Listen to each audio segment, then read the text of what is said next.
off the books. We need an Edie Windsor statue. You know, we've got some great ladies who absolutely deserve statues, and it's crazy. Edie's right up there. Oh, right, yeah. right. Absolutely. I know Gloria's relieved. I talk to her all the time and she said, we finally got that statue. Thank God. Yeah. You know, because I joke, I talk to people about this all the time. I'm like, do you know the only female statue we have in Manhattan? Is Allison in Wonderland. Alice. But not anymore. Now they did it. These brave Thank women God. did it. It's almost insulting. The only women statues were of fictitious fairy tales. Yeah. I mean, come on. Allison in Wonderland, and then we put the little girl down by the bull. You know, Carolyn, Yeah, I saved her because I made the argument there were no women statues. I saved the little girl. You know, Carolyn, I've left you alone, and then I'll wait till after November, but then I'm going to come after you. We need an Edie statue. Yes, yes. Badly. And there's a list. There's Audre Lorde. I've mentioned all kinds of I've spoken to many people. Okay, first we got to save the post office and we got to save the census. Great job. Knock them back, beat them down, and we got to do that. Then we can talk about more statues. Ballot application right here. Woo! Yes. But you know what I'm going to do is I'm going to physically take it to an election board. Like, I'm not going to put it in the mail. I'm going to physically, like, when I get that, I'm going to physically take it over. And, you know, I have a lot of friends from Florida, and I told them, FedEx it to a friend and let them drop it off at an election board. That's good. Great. All right. So, hi, everybody. I'm Cheryl Wills. How's everyone? Happy Women's Love Equality you, Day. Cheryl. Hi, Congresswoman. Thank you for doing it. Oh, my goodness. It's my honor. Happy Women's Equality Day, everybody. Woo, woo. Yes. There we go. There we go. Looking forward to hearing from all of you, and I know you will all speak truth to power as you do in your daily lives. Lieutenant Governor, after my very short introduction, is it okay if I have you say a few words of greetings? Absolutely, I'd be delighted to. Okay, and for the Congresswoman as well, is that okay? Absolutely. Okay, and then we'll get on with the show. I don't know. Is anyone going to tell us when we start? Hi, Carol. I owe you a phone call, I know. Yes, you do. You I've been in do. a big fight for everything from the census to the post office to my own election. So, All right, Cheryl. But I can tell that you've been busy. While Kathy was having her birthday party, I was watching you over my shoulder, you know, doing interviews about the post office. So. And I just want to make sure I have the correct pronunciation for, of course, I know the governor and congresswoman. I know Carol personally as a broadcasting icon. Lizzy Tijani. Right. I got that right, Lizzy? Got it. Great. Thank you for being with us. Thank you for having me. Absolutely. And you're an LGBTQ activist and advocate.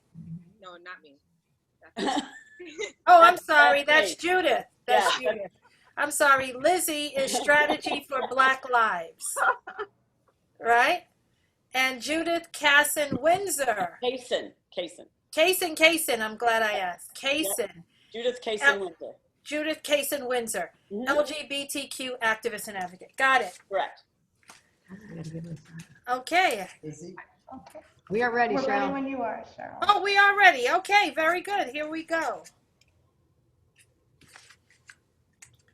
Okay, good afternoon, everyone. I'm Cheryl Wills, anchor for Spectrum News New York 1. Thanks for joining us this afternoon. Happy Women's Equality Day, a day that commemorates the passage of the 19th Amendment to the U.S. Constitution, which gave women the right to vote in 1920. This centennial is one of both reflection, where we honor the struggle for women's suffrage, as well as action. There's still work to be done, especially this election year. As a woman of color, I feel it's very important to note that Black women were forced to wait close to 5 decades after the passage of the 19th Amendment to secure the right to vote. The 19th Amendment did not stop states from voter suppression with poll taxes and literacy tests, and tragically, it did not confront the violence that both men and women of color faced when they dared to exercise their constitutional rights. So as we salute Susan B. Anthony, let's remember Sojourner Truth. As we honor Bella Abzug and Betty Friedan, let's also speak the names of Dorothy Height and Shirley Chisholm.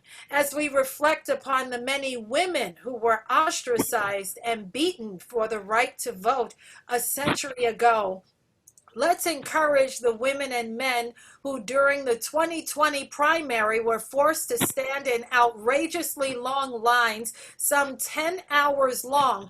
Let's let them know that voter suppression in the 21st century will not stand. Ladies and gentlemen, we have a powerful panel assembled remotely today to discuss the critical issues facing women. First, I want to introduce our wonderful hosts of today's event. Lieutenant Governor Kathy Hochul is with us. She's been leading the charge for women's rights for many years now. She's also the president of the New York State Women's Suffrage Anniversary Commemoration Commission. And Representative Carolyn Maloney, who was first elected to Congress in 1992. She is currently chairwoman of the House Committee on Oversight and Reform, and it's fitting to note that she's the first woman to hold this position. We're also thrilled to have with us today Carol Jenkins. She's co-president and CEO of the ERA Coalition, and she's also a veteran award-winning TV journalist. We're also pleased to have Lizzy Tijani of Strategy for Black Lives and Judith Kasen-Windsor, who is an LGBTQ activist and advocate. Thanks one and all. Let's begin with the Lieutenant Governor giving us greetings today. Well, thank you, Cheryl, and thank you for adding your star power to our event today. It's always a pleasure to work with you, and you're right. This is an opportunity for us to celebrate the accomplishments of extraordinary women, past and present, and I have to be looking at a panel of extraordinary women, including my former roommate in Congress and dear friend and supporter of mine when people didn't think I could possibly win a seat for Congress, and that is Carolyn Maloney, our nation's greatest champion when it comes to women's rights. So great to be with her as well. And to Lizzy, I thank you. I can't tell you how many times I'm joyful when I hear the word Black Lives Matter in speeches now. It's part of what people are saying, and I've probably used it 3 times myself today because it's more of the acknowledgement that we have a long journey not toward gender equality, but also racial equality, and the incredible intersection that we're experiencing here in real time in 2020. So thank you for your advocacy and bringing this message in a profound way all across America. And Carol will make sure that we're on that same team running together to make sure we have an ERA in New York State as well as a federal ERA. We have to get that done for the women of New York and the rest of the nation. And Judith, I want to thank you for your incredible advocacy. We've been to many events together championing the cause of the LGBTQ community, and we will make sure that there are more statues erected to women who deserve them, and you can say a little bit about that. So I just want to thank everybody for participating today. We'll have a robust conversation and dive into some deep issues that need to be talked about. But I'll just say I started out the day in a way that was historic. The first time we've ever had real women, not mythical women, not fairy tale women, represented in Central Park, which has 42 million visitors a year. Congresswoman Maloney and I were there with Hillary Clinton and Borough President Gail Brewer, who fought for 7 straight years to get this done, and Pam Elan and others. But we finally have a bronze statue dedicated to Sojourner Truth, Elizabeth Cady Stanton, and Susan B. Anthony. And I think that was a great way to start the day. But this is not just a day, it's a movement. And this movement must go on the 24-hour period of a Women's Equality Day. It goes on 365 days a year. The march goes on and on. Thank you. Absolutely. And I would be remiss without wishing you a happy birthday. I don't think it's a surprise that you were born on Women's Equality Day. That's so awesome. The best to you, Really? Lieutenant Governor. Yes, happy birthday to her. Thank you. Yeah. Thank you very much. Yes, Congresswoman Carolyn Maloney, a few words of greeting, please. Oh, thank you, Cheryl, for bringing us together and hosting us so beautifully as you have so many historic events. And a very special thank you to our Lieutenant Governor. We are so proud of you and your representation, your hard work, and your achievements. But I want to thank New York State. I want to thank New York State because we're all from New York State, and New York State has played a magnificent role in the human rights movements of our country. There have been 3 great human rights movements, and 2 of them were in New York. One was the great civil rights movement led by Martin Luther King. Secondly, it was Seneca Falls in 1848, the first gathering for women's rights, and women continue to come back to New York to be inspired. Alice Paul went to Seneca Falls, to the Presbyterian Church, to introduce the Equal Rights Amendment for the first time and explain it to the public. And then we had the LGBTQ movement right here in New York with Stonewall and Edie Kasen-Windsor and everybody that moved in and led that movement. So we have been the center of so many important achievements. And I thank all the panelists, and I'm here to say thank you to Kathy. I just want to say that it was thrilling to see this statue unveiled this morning. I at one time did a study on the statues in Central Park, and there was not one for a real woman. It's almost insulting. The only statues were of fairy book characters, Alice in Wonderland. So this is a major achievement. And it had 3 great women, all from New York: Sojourner Truth, Elizabeth Cady Stanton, and Susan B. Anthony. And they are symbols of all the women who have worked for this movement to empower women. And it was a symbol of how we have to all work together to make things happen. Sojourner Truth was the great orator, and Susan B. was an organizer, and then of course Elizabeth Cady Stanton was the great writer. But they couldn't have done it without each other. So it's great that you brought us together to inspire each other and think of the next steps we have to take to empower women and move towards equality.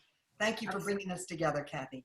Oh, thank you, Congresswoman. Thank you. And I want to start with the Lieutenant Governor. Talk to us about the significance of Women's Equality Day, especially in light of the historic unveiling of the monuments today in New York City. You know, as I mentioned, that put the spotlight today on this one day on the achievements of past New York women, but also calling all of us to not just stand on their shoulders, but to figure out how we can take the torch that's been passed to us through generations of struggle. It's now in our hands, and how we make it glow even brighter before we pass it to the next generation. I'm very conscious of that. As chair of the Women's Suffrage Centennial, I didn't want to just have this be a historical undertaking, as much as I knew that so many New Yorkers did not know the great history that Congresswoman Maloney just spoke of. Everyone needs to know the struggles. They need to know the pain. You didn't just wake up one day and have the right to vote. It didn't come that way. Black men in this state had the right to vote before women, and definitely much earlier than women of color. Let's acknowledge that. Let's acknowledge that women of color were not accepted at many of the rallies in the early days towards suffrage. I mean, that's just something that was glossed over in the telling of history. So today is a day to, yes, look back. Our whole effort has been to look back, but I won't just look back. I am very forward thinking and wondering what policies we can shape now, how we can empower more women to take positions in elective office. I mean, Carolyn knows this is a brutal world, but why are there so few women in elective office in New York City? Where are the women in the city council? Where are the women in county-wide or borough-wide offices? There's a paltry of women that are even in positions of power in the private sector, in the not-for-profit world, or in politics. And that's where policies and decisions are made that affect all of us, particularly women. And we have so much more to do. So look back, look at the present, look to the future, and ask ourselves today, in August of 2020, if there's a celebration of the bicentennial of women's suffrage someday in the future, assuming there's not a pandemic for them either. Every 100 years there seems to be a pandemic. But let's Right. say there's a celebration that year. What will they say about the women of our time? How do we measure up to the Sojourner Truths and Harriet Tubmans and Susan B. Anthony's and all the rest? How do we measure up? And I wrestle with that, and I try to share that responsibility to all Americans and all New Yorkers, particularly the women in New York. This is in our DNA. This is in our DNA to be fighters and to challenge the status quo and say that status quo is not working for the majority of people, and how we shake that system up. And I think Black Lives Matter is important to do that. And talking about gender and rights for the trans community, the LGBT community, there are still social justice issues out there that have not been resolved. As much as we're proud of our place in history in New York, a lot of unfinished business. And I would put the ERA not just as a symbolic act, but an act that's going to be necessary to protect us from the Supreme Courts of the future and other decisions that are made by people that we're not going to be able to control. And that's why we have to protect ourselves and protect the women of our state. Now, I'll close on this one issue. If we can figure out the childcare issue, that is a women's social justice issue, because when women, particularly women of color, are putting on nurses' uniforms and running into the heat of battle during a pandemic, who's watching their kids? Or they're going out to the grocery stores and the pharmacies and taking care of us when we're all trying to scramble for toilet paper and paper towels. Remember all those days we stressed out? We were sitting home protected. Other women were out there in the front lines. They have children that need to be watched. So that is one of the crises of our time. We collectively have to figure that out. That can be our contribution to future generations to make the opportunity and ease of financial independence for more women to get to work by having society, government, and the private sector help them figure out who's watching the children. Thank you for that. Congresswoman, the Lieutenant Governor brought up an interesting point about the lack of women representation in politics. Talk to us about, why we haven't seen even a woman mayor of New York City, no woman president. We may have a vice president. Let's wait until November or possibly longer. But Congresswoman, talk to us about women representation through the lens of Women's Equality Day. First of all, I can't help but remember that my own mother was born without the right to vote, to put that in perspective. And our founding mothers were so brilliant. They had two goals. One was to gain the right to vote, from which would come all other power. And then secondly, to put us into the Constitution. And I read one of their papers. They said, if you don't watch out, we'll be back here in Seneca Falls in 150 years and still not be in the Constitution. Well, guess what? We're still not in the Constitution. So we need to keep our eye on the ball and make sure we achieve that this year. As I looked at those three extraordinary women in the statue, I couldn't help but think that whatever our challenges are, they're not as great as what they faced. Alice Paul was put into an insane asylum because she said women should have the right to vote. They committed her to an insane asylum. Anthony was arrested. They were persecuted in many ways. And so whatever our challenges are, they are less than theirs. But I can tell you, Cheryl, when I first went to Congress in 1992, there were very few women. Every day there was a vote on the floor trying to roll back a woman's right to choose. But now that we have over 100 women in Congress and like-minded men, they don't even dare, because they know we have the votes. So the vote is the power, and we have to elect more women and like-minded men to pursue our goals. It comes back to the vote. We should all work between now and Election Day to make sure that every vote is out there and that we elect people that support our goals of equality and opportunity for all people and an inclusive country. I thought the Democratic Convention showed that so beautifully, bringing people together for goals for a better society. Indeed. And this next question is directed to Ms. Carol Jenkins. How has the 19th Amendment shaped ways in which women are made equal in society?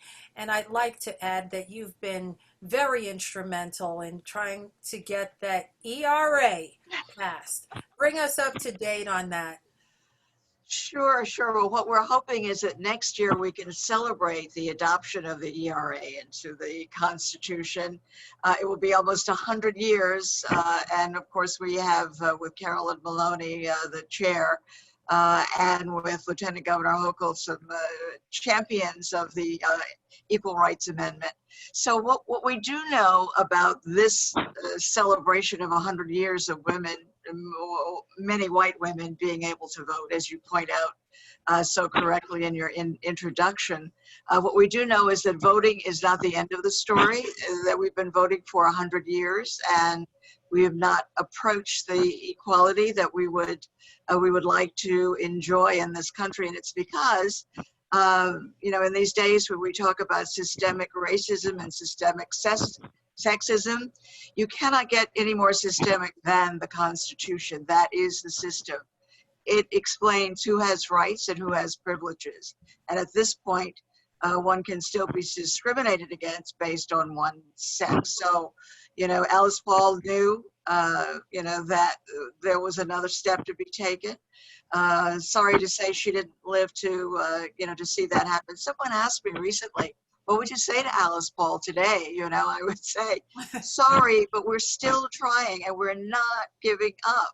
It just doesn't make any sense that something as simple and explicit as you cannot discriminate based on sex. And I know that Judith would agree with this now with the recent court decision where, the definition of sex includes everybody. So, we're talking about fairness and equality in this country for everybody. And, we just have to work hard to celebrate that. Great that we're able to vote, but, we need at least 50% representation in Congress and everywhere else in the country. Yeah. And Judith, Kasen-Windsor, I pose the same question to you. When it comes to how the 19th Amendment has shaped the ways in which women are made equal in society, what are we missing today? Besides statues and recognition, one of my favorite stories, and I tell the story quite often, Carolyn Maloney has an amazing story about the same, Susan B. Anthony, the same women, the suffragettes, on the rotunda of the Capitol. And I tell that story all the time. I don't have quite all the facts, but it's one of my absolute favorite stories. And it speaks volumes to the issue.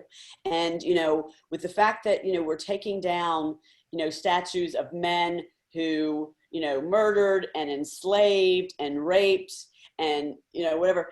The fact that we have a rule in New York City, in New York State, that you have to be deceased for 20 years before you can get a statue. And yes, there's a lot of women that, deserve these statues. Susan B. Anthony, absolutely, they deserve these statues. But there are a lot of women in this generation or even the generation prior to us that absolutely deserve some of these statues. You're right. I used to run in Central Park every day, and, just going through that run, it's just, men after men after men after men, and we just not have been, fairly represented. And it is outrageous to me that, white men could vote, and then black men could vote, and then white women could vote, and then black women can vote, and we're still not really represented in all shapes and forms across the board. I've always said, if you're not at the table, you're on the menu. So, I just... And very quickly, talk to us about your push to get your late wife, Edie Windsor, a statue. I nag. For lack of a better word, you have to nag. You have to keep at it. You just have to keep going. I think Audre Lorde should have a statue. I mean, there's so many people. I talk about this all the time. 3 years ago when Cuomo, he did a scholarship, and he did it with Sylvia Rivera and Marsha P. Johnson and Edie Windsor. And when they called and told me, I said, oh my God, that's wonderful. I said, but what about Audre Lorde? And that was my response. I'm like, to me, it's never enough. There's never going to be enough women representation until there is enough women representation out there. I think we have a lot to say. We're rational, you know, our egos aren't as involved as you know, some people. And, you know, it's 2020, and you know, you brought up the Supreme Court case. You know, to have the argument in 2020 whether a gay, lesbian, bisexual, transgender can, you know, rent an apartment or have a job, or, you know, all, it's outrageous. It's really an outrage at this point. Human rights to me is human rights, and it's an outrage. And I talk about Carol Maloney all the time. I talk about Kathy Hochul all the time. I talk about my hero, Letitia James. I think she's going places. I tease her all the time. I'm like, I'm going to miss you when you go to DC. And she pretends like she doesn't hear it. But, you know, and just to have Kamala Harris on the ticket. You know, the last one was Geraldine Ferrara. What was that, you know, 25 years ago, 30 years ago? I mean, it's an outrage. And, you know, I even saw a woman put on Twitter that, you know, her voice was too high pitched. It was the same thing that they used to do to Hillary Clinton. Right. You know, she's got or her Chicago accent, whatever it may be. We're just treated differently. And until we're at the table and not on the menu, these things are going to continue to happen. Yeah, you brought up the issue of human rights, and that takes me to Lizzy, Tijani. Yes. What other legislative changes must we continue to push for, not only in terms of equality, but in equity as well? Yeah, that's a great question. So I think at the macro level, it appears that women have a sense of equality. For example, the right to vote, and we have the right to work. However, when we look at it from the micro level, women are still facing injustices, and we don't necessarily have that type of equity. For example, there's a pay gap amongst Black women. We get paid 62 cents compared to the dollar of the non-Hispanic man. And Black women and women of color are still subjected to stereotypes and do not have equal representation. So I think when we talk about legislative change, we need to talk about maternal mortality. And that's definitely an issue within the Black community. And when we look at the numbers, women, especially Black women over the age of 30, are 4 to 5 times higher than it is for white women to die after their during their pregnancy or giving birth. And then I think if we dedicate the funding and research to improve that quality of care, I think that'll make a big difference within the communities of color. And I think when we even take a step back and we talk about when women of color or girls of color are younger, and we try to end the criminalization of Black girls, because that starts within school. For example, 70% of Black students are removed from their classrooms, or they're penalized compared to 37% of white female students. And if you look at research, some of these reasons why they're being removed from their classes because they're not wearing the right dress code, or their teachers thought they were being rude, or they're just being suspended. So I think if we start when we're younger, I think that will make a huge difference. And if we push young girls and motivate them to not take these non-traditional jobs, such as being a nurse or being a doctor and being a teacher. Granted, these are great, careers, but I think if we push them to be into politics, into being in STEM, I think that will make a huge difference, because it just showcases that we have that belief and that courage in them to be successful. And I think a key point goes back to school equity and funding.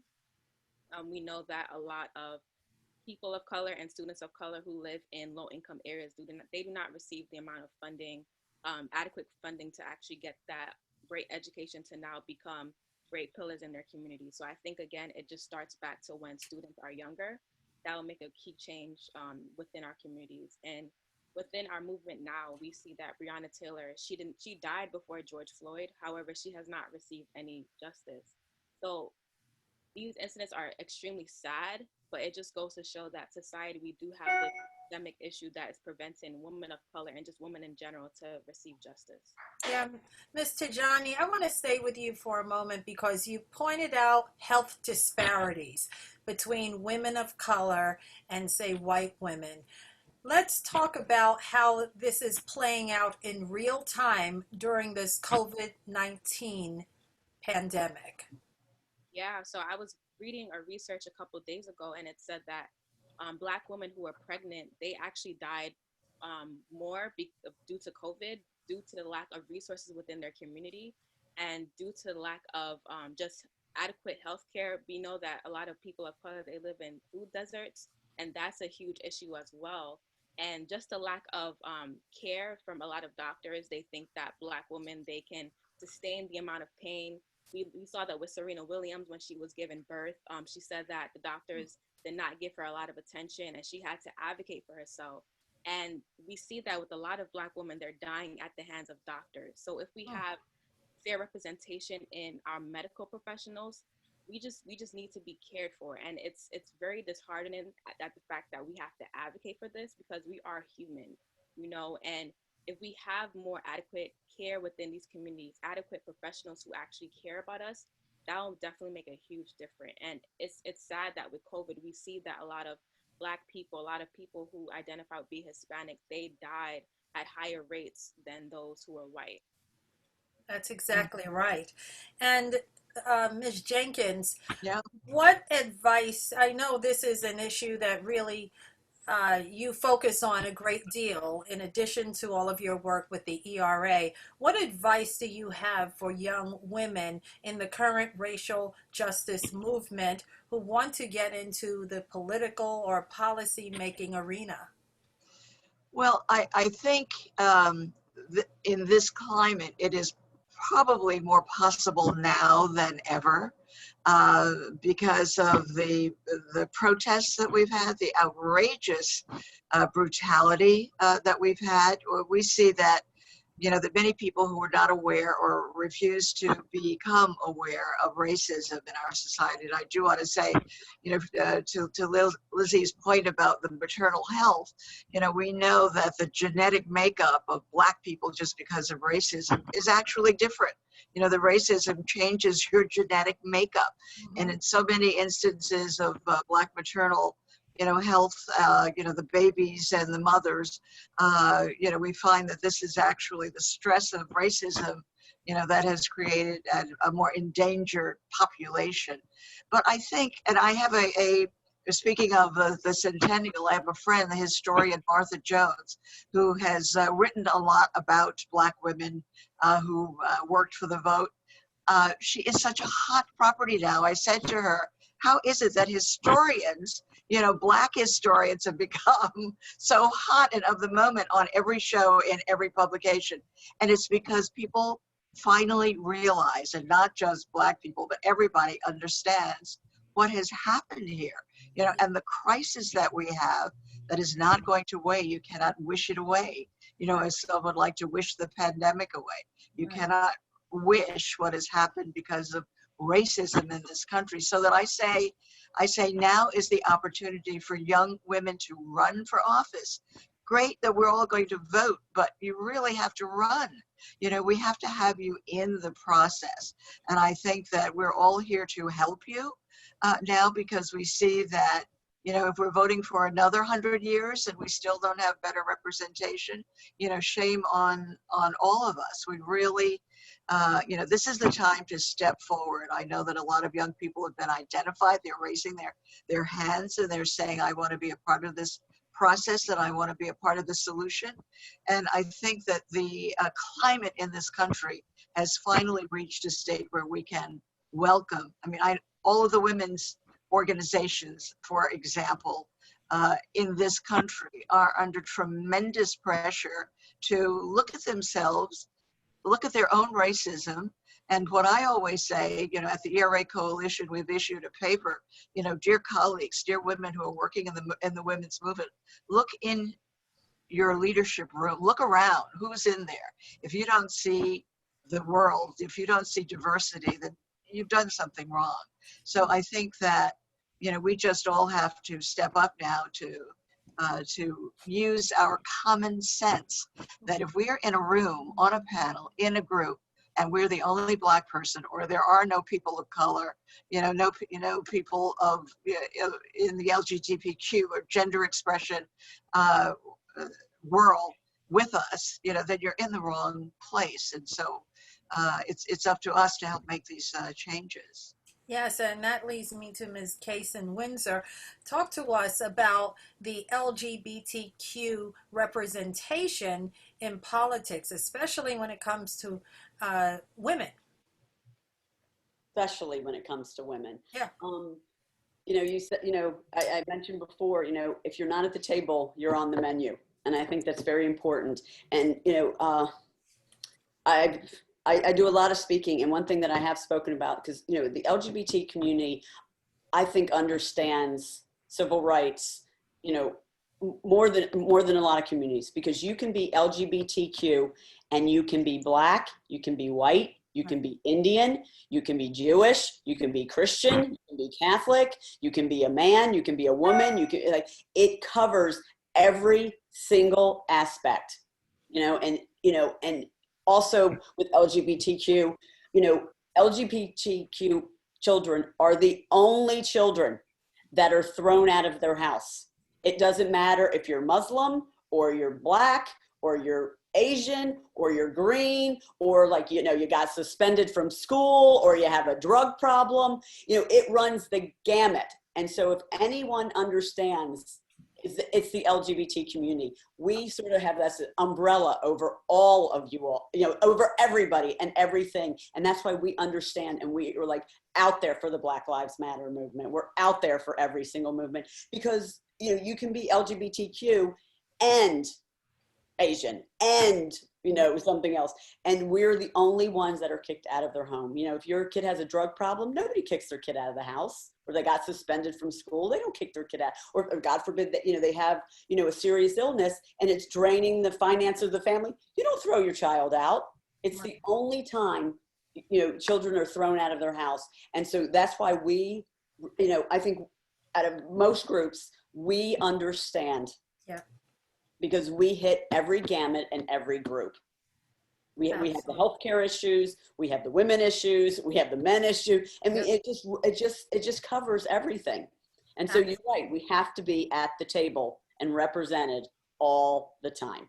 Absolutely. We only have a few minutes left. I want to see if there are any questions. I'm not sure if our organizers could let me know if there are any questions, but Congresswoman, what are the next steps that need to be taken to ensure equality and equity for all women?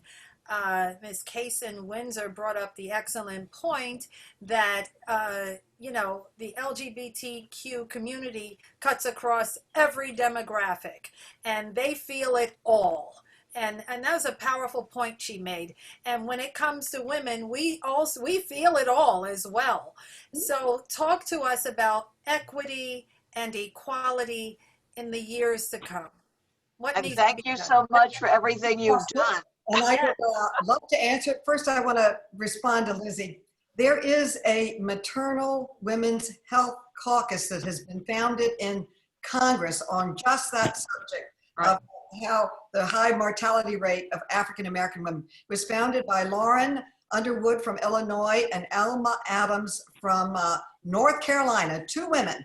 And we have bills increasing funding, research, procedural changes, and you should reach out to them. They have a whole roster of what they're doing.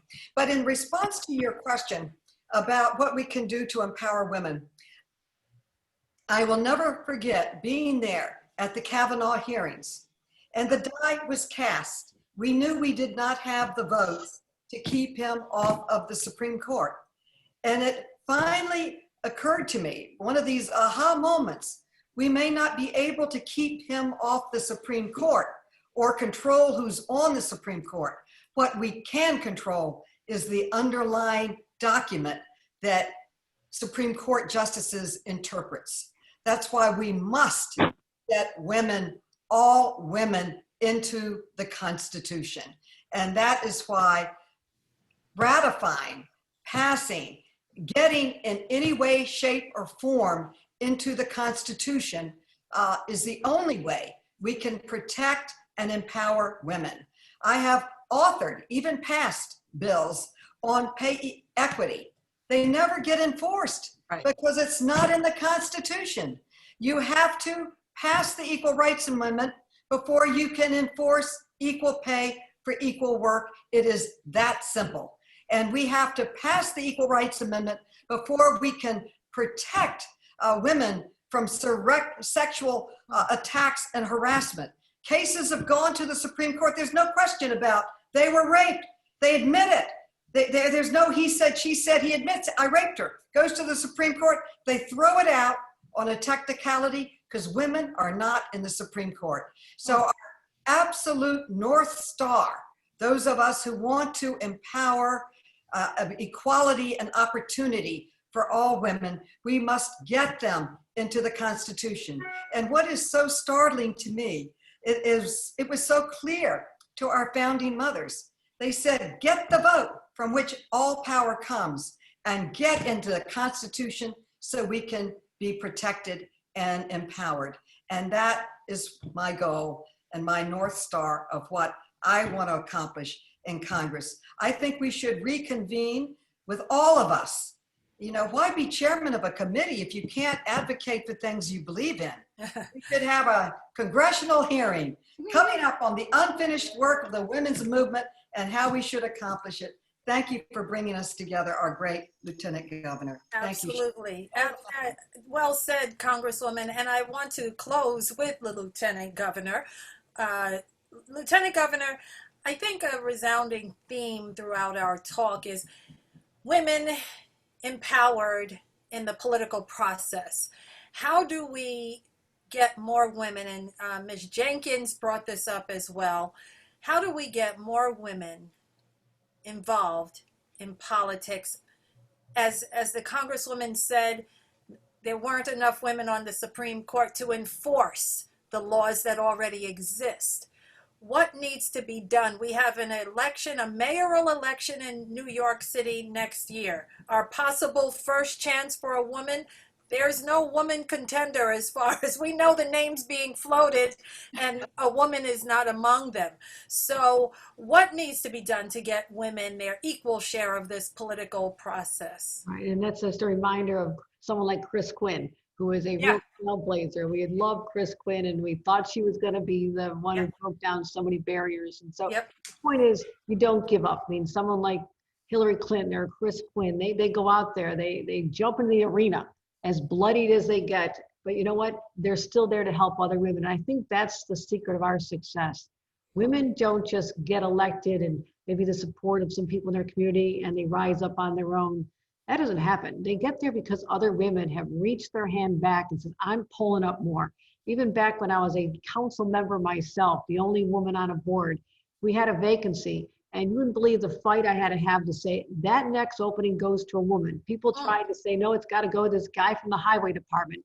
No, it's not. And I've tried to fight every inch of the way to get equality and opportunity for more women. Carolyn did it for me. All of you have done it for each other. That's the key to kind of identify younger women, actually women of all ages. And I love the fact that Donna Shalala became a congresswoman. Yeah, right. That's great. But here's one story I'm going to tell you. I didn't think I had what it took to even run for a council person, the entry-level position, just a step above dog catcher, okay? And this requires no qualification. I had already been counsel to a Senator Moynihan. I worked, started business. I had a family. I was doing a lot of things. I was a strong advocate, marching all the time. But I didn't think I had what it took until a 22-year-old young guy, right out of college, no job, nothing going for him, decides to run for office. I'm like, wait a minute. If he thinks he's got what it takes, I mean, guys, if they have a pulse and they're 18 years old, they're ready to run for president. Whereas women like, well, I need to get a better resume. I need to have about 30 years under my belt. I think that era is over. I think that there have been young leaders coming who've gotten elected, defying the odds, and women are now in a position much better off than even 5 or 10 years ago, and far better than when Carol and I were finding our way through a very male-dominated world. So I think there's a strong sisterhood. I want to see women succeed. And answering that question that was posed to Ruth Bader Ginsburg, how many women on the Supreme Court is the right number? Her answer was 9. 9. I'm not saying 100% all women elected officials, but can we at least get to 52% in my lifetime? And so I'm out there recruiting.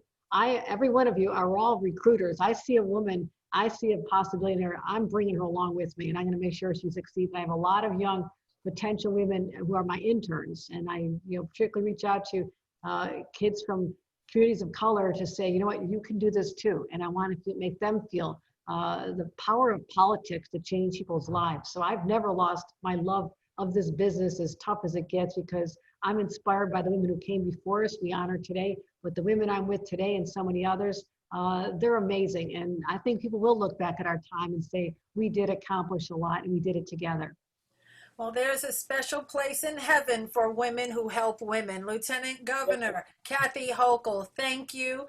Congresswoman Carolyn Maloney, Lizzy Tijani, Judith Kasen-Windsor, and Carol Jenkins. My shero, because she's a fellow broadcaster who inspired me when I was a little girl. And That's she right. still looks exactly the same. Remarkable. Thank you all, ladies, for sharing your wisdom for this Women's Equality Day virtual panel. Thanks one and all for tuning in. Thanks, Cheryl. Take care, Thank you. my friends. Bye.